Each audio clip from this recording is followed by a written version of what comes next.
বিসমিল্লাহির রহমানির রহিম। রাসূল করিম সাল্লাল্লাহু আলাইহি ওয়াসাল্লাম ইন্তেকালের পরে ইসলামী খেলাফতের দায়িত্বভার চলে গেল হযরতে আবু বকর সিদ্দিক রাদিয়াল্লাহু তাআলা আনহুর কাছে। হযরতে আবু বকর সিদ্দিক রাদিয়াল্লাহু তাআলা আনহুর পরে সেই দায়িত্বভার চলে গেল হযরতে ওমর রাদিয়াল্লাহু তাআলা আনহুর কাছে। হযরতে ওমর রাদিয়াল্লাহু তাআলা আনহুর পরে দায়িত্বভার চলে গেল হযরতে উসমান রাদিয়াল্লাহু তাআলা আনহুর কাছে। হযরতে উসমান রাদিয়াল্লাহু তাআলা আনহু যখন চলে গেলেন তখন সেই দায়িত্বভার চলে গেল হযরতে আলী রাদিয়াল্লাহু তাআলা আনহুর কাছে। হযরতে আলীর পরে হযরতে হাসান রাদিয়াল্লাহু তাআলা আনহু তার কাছে দায়িত্ব যাওয়ার পরে একটা কুফা এবং মদিনার মধ্যে একটা বিতর্ক চলে আসলো যে হাসান রাদিয়াল্লাহু তাআলা আনহু উনি যোগ্যতার দিক দিয়ে এবং আমানতদারি এবং ইলম এবং আমলের দিক দিয়ে অবশ্যই অগ্রাধিকার। আর ওই জায়গাতেই শিয়ারা তারা মুসলমানদের মধ্যে একটা ফাটল ধরাই দিছে যে তোমাদের এইখানে হযরতে মুআবিয়া রাদিয়াল্লাহু তাআলা আনহু একজন বয়স্ক এবং একজন বুজদার সাহাবী, তার নেতৃত্বে অবশ্যই তোমাদেরকে এগিয়ে যেতে হবে। এই হিসাবে মুসলমানদের মধ্যে একটা ফাটল সৃষ্টি হয়ে যায়। তখন হাসান রাদিয়াল্লাহু তাআলা আনহু উনি মুসলমানদের ঐক্যের জন্য তিনি তার ক্ষমতা ছেড়ে হযরতে মুআবিয়া রাদিয়াল্লাহু তাআলা আনহুর কাছে ক্ষমতা দিয়ে দেন। কিছুদিন পরে হযরতে হাসান রাদিয়াল্লাহু তাআলা আনহু ক্ষমতা ছেড়ে যাওয়ার পরে ওনাকে বিষক্রিয়া করে ষড়যন্ত্র করে ওনাকে হত্যা করা হয়। ওনাকে হত্যা করার পরে আমিরে মুআবিয়া যখন খেলাফত উনি চালাইতেছিলেন, হযরতে হাসান রাদিয়াল্লাহু তাআলা আনহু খেলাফত দেওয়ার পরে খুব সুন্দরই চলছিল। যখন হযরতে মুআবিয়া রাদিয়াল্লাহু তাআলা আনহুর ইন্তেকাল হয়ে গেল তখন তার একজন সন্তান ছিল ইয়াজিদ। সে খুব দুষ্ট প্রকৃতির ছিল। সে এমন কোনো গুনাহ নাই যে সে করে নাই। সে এমন কোনো তার কাছে সব ধরনের অভিযোগ রয়েছে।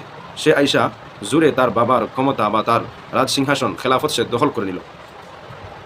দখল করার পরে সে চতুর্দিকে ইসলামী খেলাফতের নিয়ম হলো যে ভোট আনার জন্য প্রত্যেক এলাকার বুজুর্গ আলেম অথবা গুরুত্বপূর্ণ ব্যক্তিবর্গ যারা আছে তাদের সমর্থন প্রয়োজন। সবার ভোট প্রয়োজন ছিল না ওই সময়। ইসলামী খেলাফতের একটা সুন্দর নিয়ম হলো যারা সুনামধন্য মানুষ, যারা আল্লাহওয়ালা বুজুর্গ, তাদের ভোট গ্রহণ করে খেলাফতে টিকে থাকতে হয়।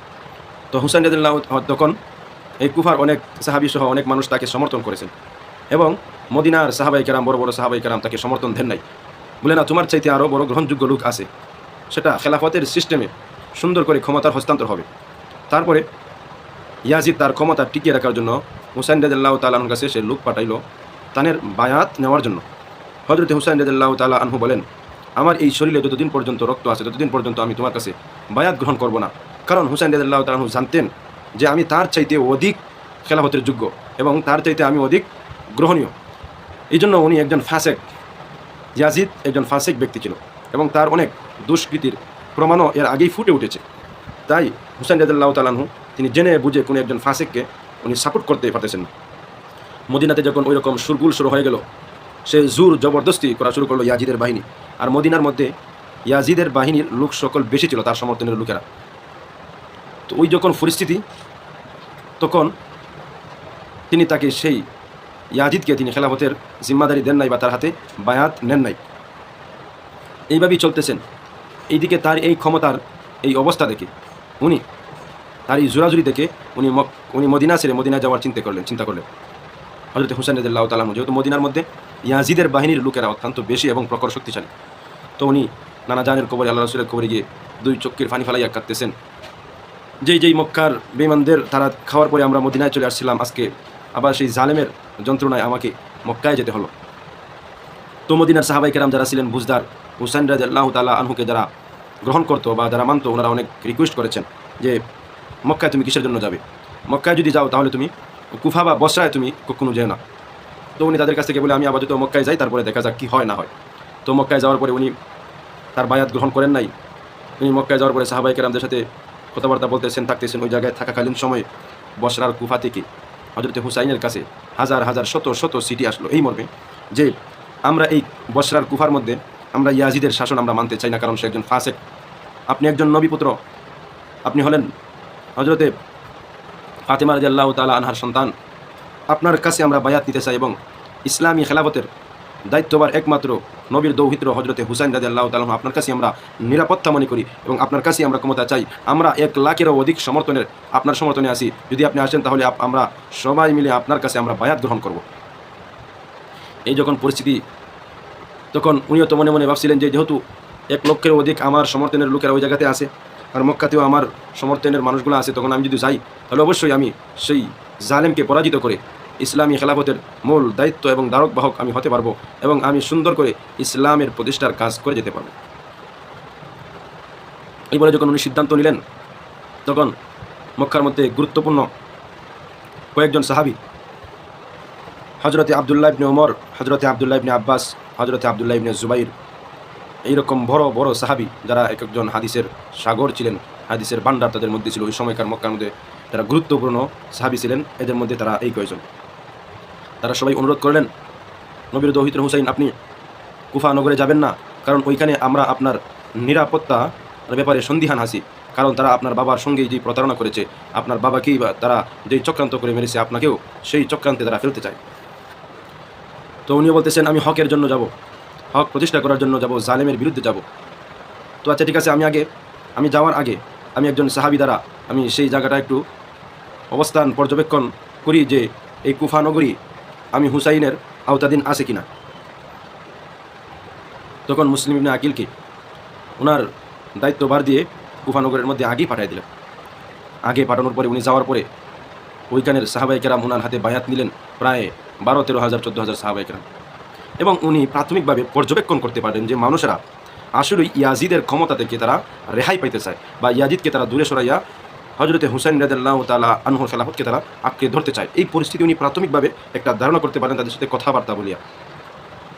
কথাবার্তা বলার পরে উনি চিঠি লিখলেন যে হুসাইন রাদিয়াল্লাহু তাআলা আনহুর কাছে যে এই কুফা নগরী আপনার মহব্বতের অনেক মানুষ আছে, আপনি ওই জায়গাতে আসতে পারেন, আপনার সাপোর্টের অনেক লোক রয়েছে। তো মুসলিম ইবনে আকিল যখন ওই এলাকার মধ্যে বায়াত নিচ্ছেন, তখন ওই কুফার জিম্মাদার যিনি ছিলেন উবাইদুল্লাহ ইবনে জিয়াদ, সে খবর পাইল যে হুসাইনের হয়ে একজন সাহাবী বায়াত নিচ্ছেন। তো হজরতে মুসলিম ইবনে আকিল একজনের ঘরে আশ্রয় নিয়েছিলেন, সেই ঘরে থেকে মুসলিম ইবনে আকিলকে গ্রেফতার করে ওনাকে শহীদ করে দেওয়া হয়। তো উনি শহীদ হওয়ার পরে ইয়াজিদের কাছে খবর চলে গেছে যে উনি ওই চিঠি পাওয়ার পরে হুসাইন রাদিয়াল্লাহু তাআলা আনহু কুফার দিকে আসতেছে। তো ইয়াজিদ উবাইদুল্লাহ ইবনে জিয়াদের নেতৃত্বে একটা বিশাল বাহিনী, সৈন্যবাহিনী রেডি করে হুসাইন রাদিয়াল্লাহু তাআলা আনহুর আশারকে বাধা দেওয়ার জন্য, তাদের প্রতিরোধ করার জন্য সে কুফার প্রবেশদ্বারে সে ফাঁদ বসাইল। উবাইদুল্লাহ ইবনে জিয়াদ সে তার বাহিনী নিয়ে হুসাইন রাদিয়াল্লাহু তাআলা আনহুর কাফেলাকে ঘেরাও করে ফেলল ফুরাত নদীর তীরে কারবালার প্রান্তরে চতুর্দিকে ওনাকে ঘেরাও করে নিয়েছে।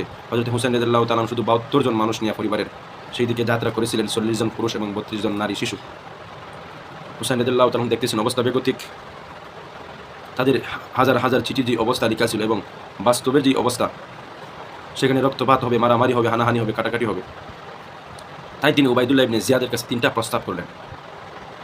উনি বুঝতে পারছেন আমরা মাত্র 72 জন লোক, আর তারা হাজার হাজার বাহিনী নিয়ে আমাদের চতুর্দিকে তারা ঘেরাও করে নিয়েছে।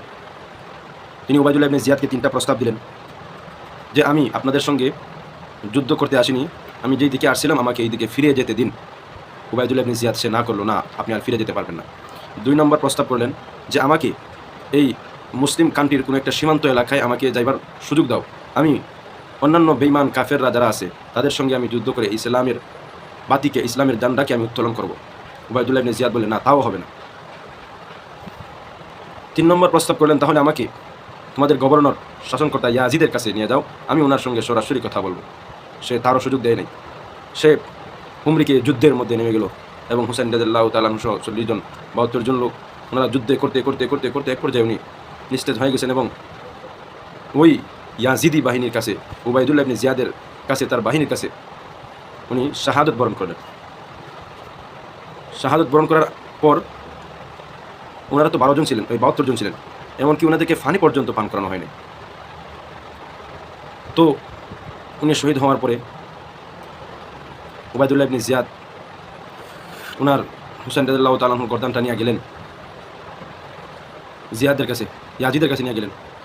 তো ইয়াজিদ হুসাইন রাদিয়াল্লাহু তাআলা আনহুর গর্দানকে এইভাবে নাড়াচড়া করিয়া সে আর কিছু বলে নাই। তার কাছে ছিল তার একজন বৃদ্ধ দাদিও তো বলেন, সে বলল, ও ইয়াজিদ, তুমি আজকে যেই অপকর্ম করেছো এবং হুসাইন রাদিয়াল্লাহু তাআলা আনহুর চেহারাকে তুমি অবমাননা করতেছো, আমি দেখেছি শত শতবার হুসাইন রাদিয়াল্লাহু তাআলা আনহু উঠের মধ্যে আল্লাহ রাসূল চুমু খেয়েছেন এবং তার সব জায়গাতে আল্লাহ রাসূল আদর করেছেন, তুমি কীভাবে এই জঘন্যতম কাজ করলে? এরপরে আল্লাহ তাআলা তার শাসন